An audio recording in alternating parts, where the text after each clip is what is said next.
अस्सलाम वालेकुम and welcome back to my YouTube channel. आज के वीडियो लेक्चर में हम डिस्कस करेंगे that how to solve linear system of equations having three variables with the help of Gauss Jordan method. Gauss Jordan method जो है वो advance version है Gauss elimination method की। गॉस एलिमिनेशन मेथड में हम इक्वेशंस के through x Y और जी की वैल्यूज फाइंड कर देते हैं, लेकिन गॉस जॉर्डन में हम डायरेक्टली एक्स वाई और जी की वैल्यूज फाइंड करते हैं। हम मैट्रिक्स को डायगोनल फॉर्म में कन्वर्ट करते हैं, तो that's why it's called an advance version of Gauss elimination method. So question देखते हैं। क्वेश्चन मैंने सेम लिया है जिस क्वेश्चन को मैंने गॉस एलिमिनेशन मेथड से सॉल्व किया था। सेम लेने की रीजन ये है कि आप जो है वो गॉस एलिमिनेशन मेथड और गॉस जॉर्डन मेथड को इजीली कंपेयर कर सकेंगे कि दोनों में क्या डिफरेंस है। सो हम क्वेश्चन देखते हैं। सबसे पहले हमने क्या करना है, हमने कंसीडर करनी है system of equation in the form of matrix.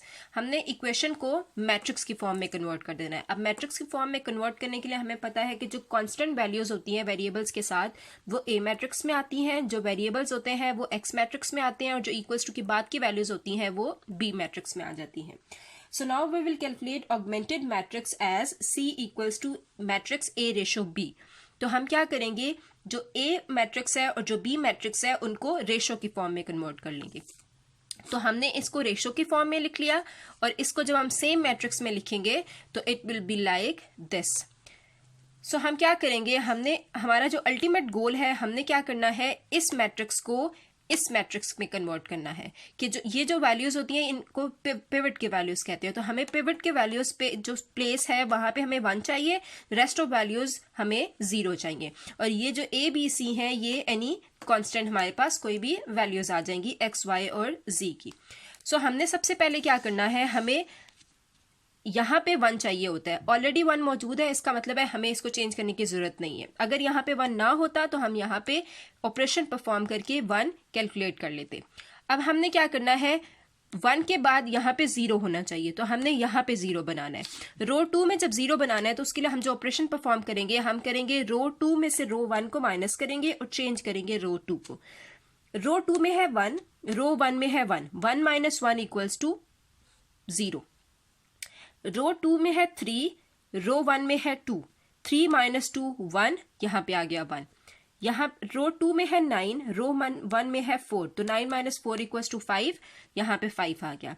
रो 2 में है 4, रो 1 में है 2, तो 4 माइनस 2 इक्वल्स टू 2, तो यहाँ पे 2 आ गया और रो 3 सेम रही। यहाँ 0 आ गया। अब हमने यहाँ पे 0 बनाना है, तो यहाँ पे 0 बनाने के लिए हम जो ऑपरेशन परफॉर्म करेंगे रो 3 पे, हम क्या करेंगे, रो 3 में से रो 1 को माइनस करेंगे और चेंज करेंगे रो 3। अब रो 3 में है हमारे पास 1, 1 में से जब रो 1 माइनस होगा, 1 माइनस 1 इक्वल्स टू 0, तो यहाँ पे आ जाएगा 0।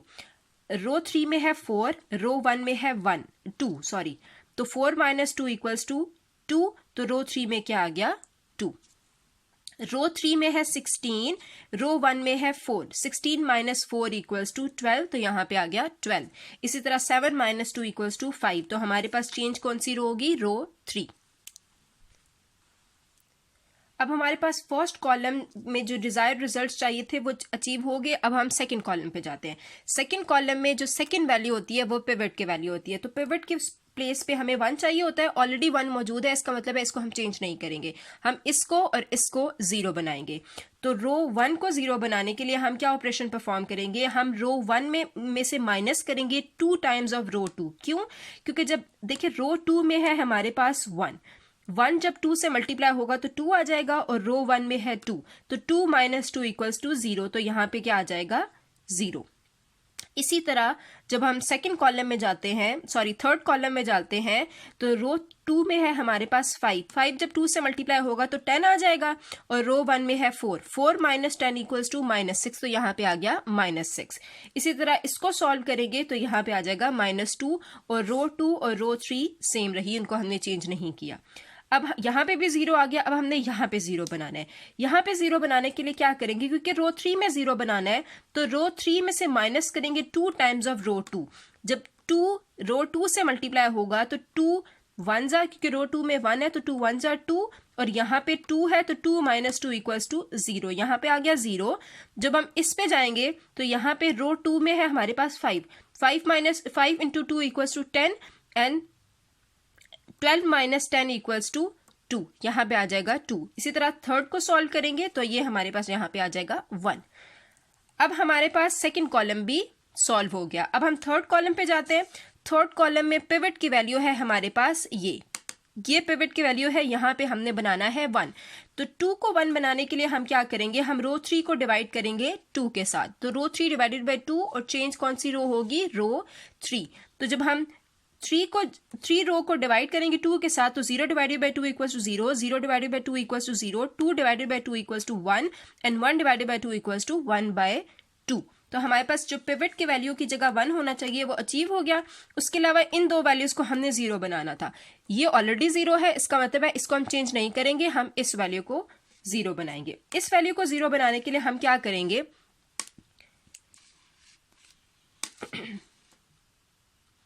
हम रो 2 में से माइनस करेंगे 5 times of row 3।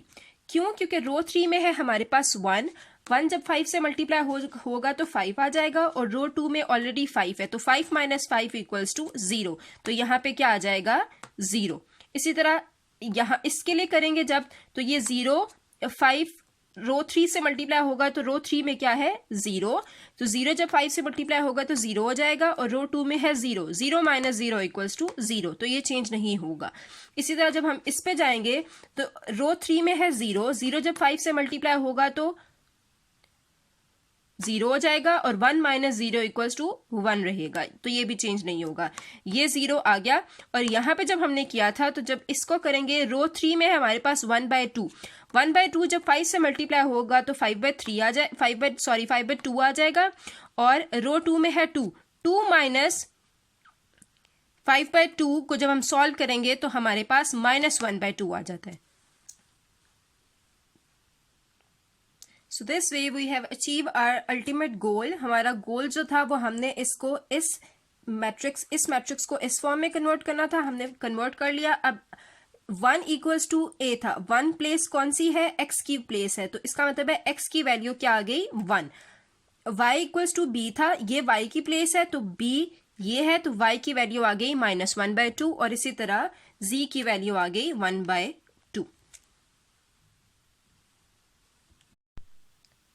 So this is the Gauss-Jordan method. I hope आपको गॉस-जॉर्डन मेथड का कॉन्सेप्ट क्लियर हो गया होगा। अगर आपको ये वीडियो अच्छी लगी तो लाइक करना मत भूलिएगा और चैनल को ज़रूर सब्सक्राइब कीजिएगा। टिल देन, अल्लाह हाफिज़।